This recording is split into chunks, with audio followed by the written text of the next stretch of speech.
Oklahoma teachers expected to spend hundreds on classroom supplies.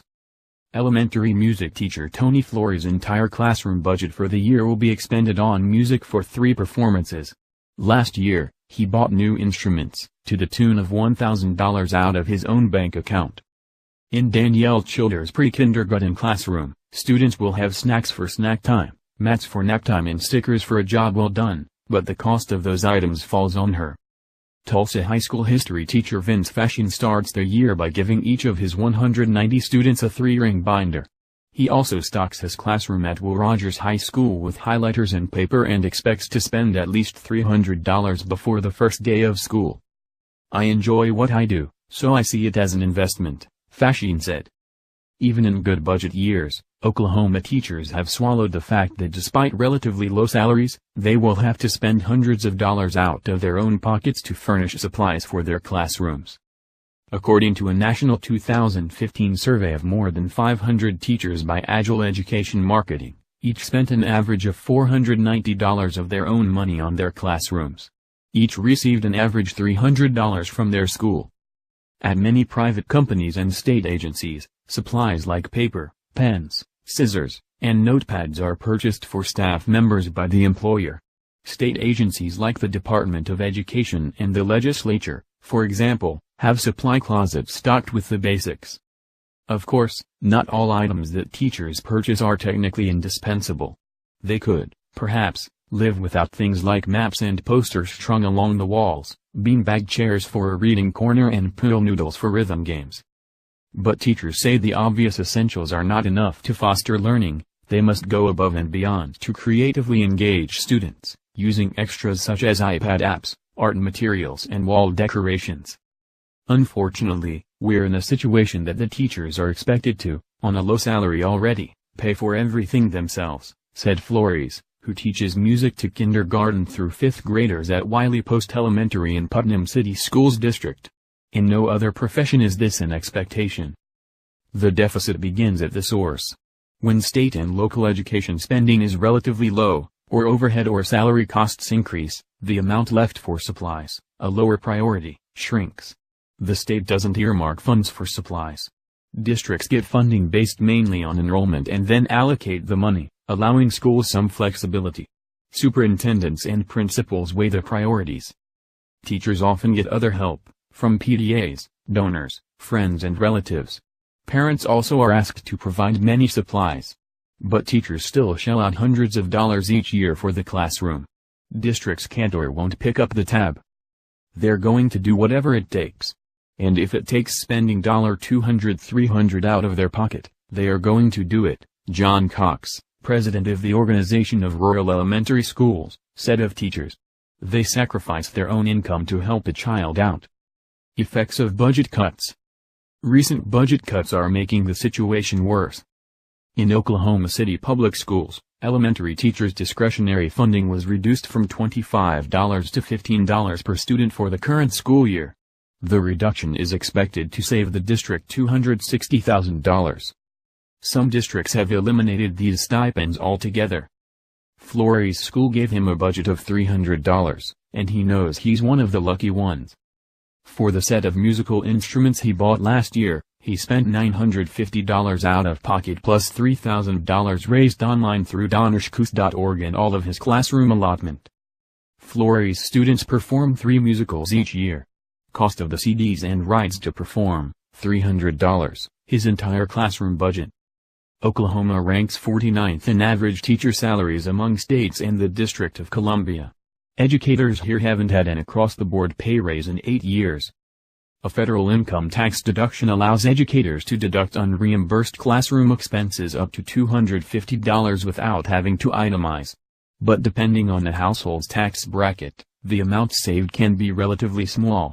Many teachers say it's of little help to their pocketbooks.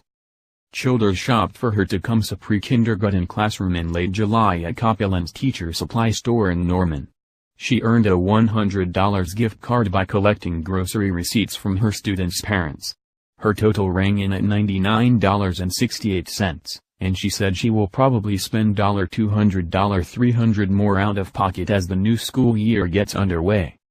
She usually buys snacks, breast mats, and extra markers and glue for the students who can't afford to bring their own.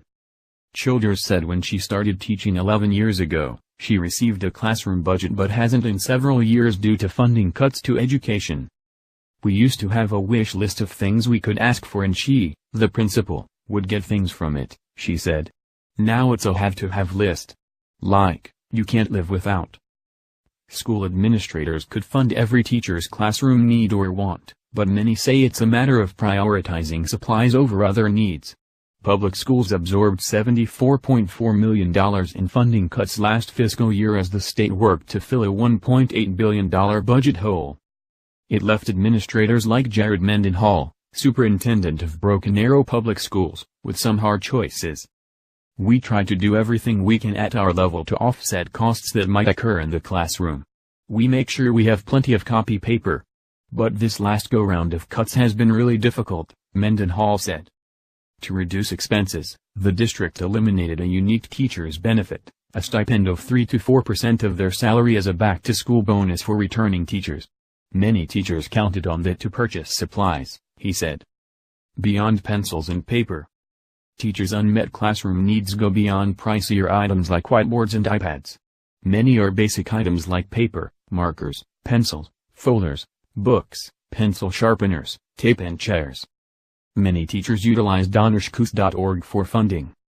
The website is how Laura Childress, a kindergarten teacher at Oak Ridge Elementary in Oklahoma City, has received supplies like Play-Doh for her classroom. Childress spends about $500 per year on her classroom. She has paid to laminate papers, at 50 cents a foot, because the laminator at the school is often broken or out of paper. Her mom buys a lot of classroom supplies and decorations for her. I buy my own dry erase markers. I tell my parents what I need instead of relying on the school or district-provided list of supplies, Childress said. Last fall, Oklahoma City first-grade teacher Chantal Jones had already shelled out $400 on supplies by November. She bought spiral notebooks, pencils, crayons and construction paper. She buys apps for students to use on her iPad, the most expensive one ringing in at $9. And she bought colored ink, so the decorations she creates on the computer can be in color instead of black and white. She thinks to herself, ouch. That's a lot of money. But I knew it would help my students. While teachers are spending out of pocket, we don't really think about it. We see a child in need and they can't do what they need to do without the necessary supplies.